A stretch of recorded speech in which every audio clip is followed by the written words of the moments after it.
گمنام گاؤں کا آخری مزار۔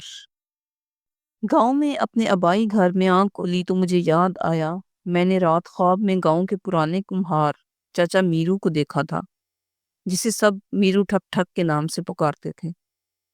میں گاؤں میں آبائی گھر کی حویلی کے برآمدے میں دوپہر تک سویا رہا، جہاں اب کوئی نہیں رہتا تھا۔ حیران ہوا کہ مجھے رات خواب میں 40 برس بعد چاچا میرو کیوں نظر آئے۔ اگرچہ آنکھیں کھلی تھیں لیکن لگتا تھا دماغ ابھی بھی سویا ہوا ہے۔ دل چاہا دوبارہ سو جاؤں، لیکن باہر اس وقت تیز دھوپ نکلی ہوئی تھی۔ اتنی تیز روشنی میں مجھے کیسے نیند آ گئی؟ سرائیکی زبان کا محاورہ یاد آیا کہ جوان کو یا بھوک اٹھاوے یا دھوپ، نوجوان کو بھوک اٹھائے یا پھر دھوپ، ورنہ وہ سویا رہتا ہے۔ چارپائی پر سے اٹھنے کو دل نہیں جا رہا تھا۔ آنکھیں کھول دے برآمدے کی چھت کو تکتا رہا۔ مجھے برآمدے کی چھت مانوس سی محسوس ہوئی۔ میں نے چھت کی لکڑیاں گننے کی کوشش کی۔ مجھے یاد آیا بچپن میں جب یوں لیٹے لیٹے گنتا تو پتا چلتا 20 لکڑیوں نے چھت کو سہارا دے رکھا ہے۔ اب یہی سوچ کر ہی میرے گننے کی رفتار تیز ہو گئی کہ اب اتنے برسوں بعد یہ کتنی رہ گئی ہوں گی۔ 20 تک پہنچا تو اپنی بے وقوفی پر ہنسی آ گئی کہ بھلا اگر کوئی لکڑی نکلی ہوتی تو چھت کیسے قائم رہتی۔ 40 برس بعد بھی وہی 20 کی 20، وہی چھت، وہی پرانا گھر، لیکن اب اس تنہا گھر میں کوئی پرانا مکین رہ نہیں گیا تھا۔ بچپن سے اب تک اسی برآمدے کی چھت تلے سوتے آئے تھے۔ جب گرمیوں میں کبھی ہم باہر سوئے ہوں پر بارش کے ابتدائی قطرے گرتے تو ہم سب بہن بھائی آنکھیں ملتے، منہ میں بڑ بڑ کرتے اپنی چارپائیاں گھسیٹتے ہوئے برآمدے میں لے جاتے اور پھر وہیں سو جاتے۔ بادل زور سے گرجتے اور دور سے بجلی چمکتی تو عجیب سا خوف میرے بدن میں دوڑ جاتا۔ میں اپنی چارپائی سے رینگ کر اماں کے ساتھ ان سے لپٹ کر سو جاتا۔ مجھ سے چھوٹا بھائی خضر پہلے سے اماں کے ساتھ سو رہا ہوتا۔ اب چارپائی پر ایک طرف میں اور دوسری طرف خضر اور درمیان میں اماں بیچاری مشکل سے لیٹی ہوتی۔ وہ سوتے میں اپنا بازو میرے گرد لپیٹ دیتی۔ ایک بازو خضر پہ ہوتا جسے ہم پیار سے گجا کہتے تھے۔ اگر بجلی زور سے کڑکتی تو وہ اپنی ایک ٹانگ مجھ پر رکھ دیتی اور مجھے تحفظ کا احساس ہوتا۔ حیران ہوتا کہ اماں کو بادلوں کی گھن گرج سے ڈر کیوں نہیں لگتا۔ پھر سر اٹھا کر اندھیرے میں دوسرے بہن بھائیوں کو اپنی اپنی چارپائیوں پر سوتے ہوئے دیکھتا۔ بارش سے بھرے بادل، برآمدے کے اندر اور باہر، گھٹا ٹوپ اندھیرے کے درمیان، تیز بارش کے قطروں کے گرنے کی آوازیں اور کہیں دور گرجتی آسمانی بجلی کے درمیان انسانی خراٹوں کی آوازیں رات کے اس پہر عجیب سا خوفناک منظر پیش کرتی۔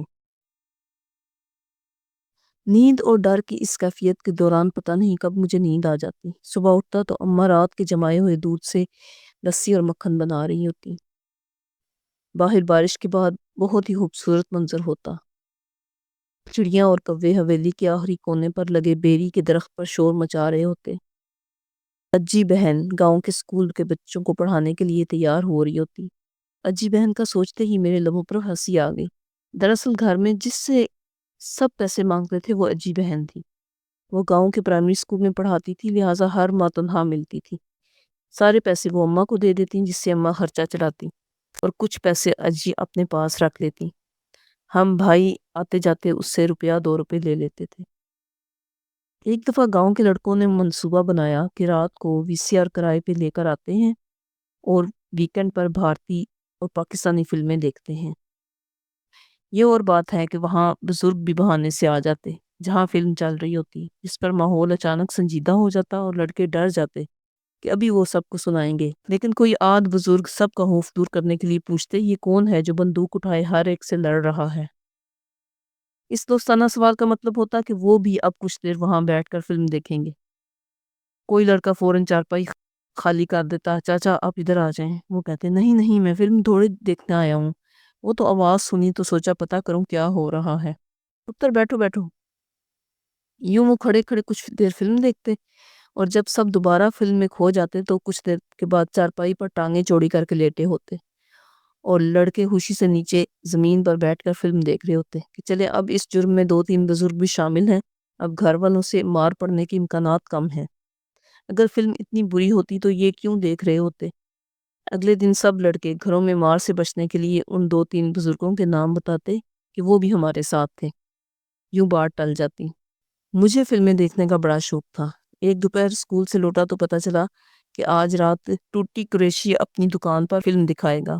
ٹوٹی کا نام تو کچھ اور تھا لیکن پورا گاؤں سے ٹوٹی ٹوٹی پکارتا تھا۔ سینہ گزٹ کے تحت یہ خبر پورے گاؤں میں پھیل جاتی۔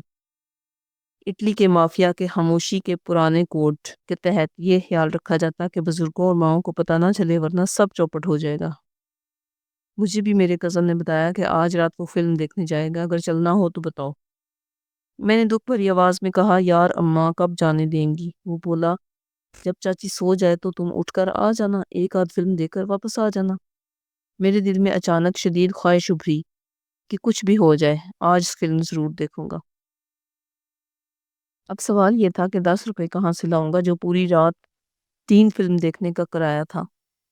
اماں سے مانگنے کا مطلب تھا کہ خود سے گرفتاری دے دوں۔ بڑے بھائی سے بھی نہیں مانگ سکتا تھا کہ وہ بھی پوچھ کچھ کرتے۔ بچ بچا کر اجی بہن رہ گئی تھی۔ اجی بہن بولی، 10 روپے دے تو دیتی ہوں لیکن یہ بات ذہن میں رکھنا کہ اگر اماں کو پتہ چل گیا اور انہوں نے مجھ سے پوچھا تو میں مکر جاؤں گی۔ میں نے بہن کو چوما اور کہا، نکالو 10 روپے۔ اب میں اماں اور سلیم بھائی کے سونے کا انتظار کر رہا تھا۔ آخر اماں سو گئیں۔ جب مجھے یقین ہو گیا کہ سو گئی ہیں تو میں بلی کی طرح دھیرے دھیرے چارپائی سے اترا اور گھر کی حویلی سے باہر نکل گیا۔ مجھے ایک اور خوف بھی تھا کہ اماں زور زور سے خراٹے لیتی تھیں اور بعض وہ اتنے زور سے لیتی تھیں کہ ان کی اپنی آنکھ ہی کھل جاتی تھی۔ اب میں دعا کر رہا تھا کہ کم از کم آج رات ان کی آنکھ اپنے خراٹوں سے نہ کھلے۔ میں دکان پر پہنچا تو یوں لگا پورا گاؤں وہاں امڑ آیا تھا۔ دکان کے باہر رنگین ٹی وی ایک بڑی سی میز پر رکھا تھا۔ فلم چل رہی تھی۔ سب نے مجھے دیکھ کر نعرہ مارا کیونکہ ان کے نزدیک یہ ایک انہونی تھی کہ مجھے بھی فلم دیکھنے کی اجازت مل گئی ہے۔ میں چپ کر کے ایک کونے میں بیٹھ کر فلم میں گم ہو گیا۔ ابھی چند منٹ ہی گزرے ہوں گے کہ مجھے اپنے کندھے پر کسی کے ہاتھ کا دباؤ محسوس ہوا۔ میں نے بے ساختہ اوپر دیکھا تو مجھے بڑا بھائی ہارون نظر آیا۔ لگ رہا تھا کہ سو کر اٹھ کر آیا ہے۔ مجھے یاد آیا ہارون تو گھر سو رہا تھا، پھر یہ کیسے میرے پیچھے پہنچ گیا؟ ہارون نے کچھ کہے بغیر گھر کی طرف اشارہ کیا کہ گھر جاؤ، اماں جاگ گئی ہیں۔ مجھے یوں لگا کہ کاٹو تو بدن میں لہو نہیں۔ مجھے فلم بھول گئی اور اب گھر کی فکر پڑ گئی۔ میں اٹھ کر جانے لگا تو ہارون نے وہیں سے ٹوٹی کو آواز دی، اب اس کی جگہ میں بقیہ فلمیں دیکھوں گا۔ گھر کی طرف جاتے ہوئے مجھ سے میرے قدم اٹھائے نہیں جا رہے تھے۔ گھر کچھ فاصلے پر تھا لیکن ایسے لگ رہا تھا جیسے صدیوں کا سفر طے کیا ہو۔ گھر پہنچا تو یوں لگا پوری حویلی جاگ اٹھی ہے۔ اماں شدید غصے میں سلیم بھائی پر برس رہی تھی۔ چھوٹے بھائی خراب ہو رہے ہیں اور تمہیں کوئی پرواہ نہیں۔ سلیم بھائی اپنی نیند خراب ہونے پر چارپائی پر غصے میں لیٹے میرا انتظار کر رہے تھے۔ میں اپنی چارپائی کی طرف جانے لگا تو سلیم بھائی نے زور سے پوچھا، کہاں گئے تھے؟ میں ایک مجرم کی طرح چپ چاپ کھڑا رہا۔ وہ پھر زور سے چلائے، کہاں گئے تھے؟ میں پھر چپ رہا۔ میرا خیال تھا اتنا کافی تھا، لیکن وہ ہوا جس کا میں نے سوچا بھی نہیں تھا کہ ایسا کبھی میرے ساتھ بھی ہو سکتا ہے۔ وہ کہتے ہیں کہ کوئی نہ کوئی بات پہلی دفعہ ہی ہوتی ہے، دوسری دفعہ وہ آپ کو انہونی نہیں لگتی۔ انہوں نے کہا، میری چارپائی کے قریب آؤ۔ میں آگے بڑھا تو انہوں نے وہیں سے لیٹے لیٹے زور سے اپنی ٹانگ مجھے ماری۔ میں اس کے بعد وہاں رکا نہیں، وہاں سے سیدھا اپنی چارپائی کی طرف آیا اور خود کو زور سے گرا دیا۔ آنسوؤں کا شدید ریلا میرے گالوں کو گیلا کر گیا۔ میں پورے گھر کا لاڈلا تھا، مجھے کبھی کسی نے مارا نہیں تھا۔ یہ پہلی دفعہ ہوا تھا کہ بھائی نے زور سے ٹانگ ماری تھی۔ میں تکیے میں سر دے کر روتا رہا۔ مجھے جہاں بھائی پر غصہ تھا وہیں اماں پر بھی غصہ تھا۔ اماں اس دوران اجی بہن پر برس پڑی کہ تم نے ہی اس کو پیسے دیے ہوں گے کہ جاؤ فلم دیکھو۔ اجی ایسے اداکاری کر رہی تھی جیسے وہ گہری نیند سوئی ہو اور اسے کچھ پتہ نہ ہو کہ اس کے آس پاس کیا ہو رہا ہے۔ میں چارپائی پر لیٹا پوری رات دور سے فلم کی آوازیں سنتا اور اپنی بے عزتی کے احساس سے جاگتا رہا۔ مجھے سمجھ نہ آئی کہ یہ کیسا انصاف تھا کہ بڑے بھائی ہارون کو اجازت تھی کہ وہ جا کر فلم دیکھے، لیکن میں کیوں نہیں جا سکتا تھا؟ اگلے روز میں جاگا تو سلیم بھائی بینک کی نوکری پر جا چکے تھے۔ میں نے گھر میں کسی سے بات نہیں کی۔ اماں بھی ایسے ظاہر کرتی رہیں کہ وہ مجھ پر بہت غصے میں ہیں۔ سلیم بھائی شام کو بینک سے گھر لوٹے تو ان کے ہاتھ میں بڑا سا ڈبہ تھا۔ وہ سیدھے میری طرف آئے۔ مجھے منانے کی کوشش کی تو میں نے منہ دوسری طرف کر لیا۔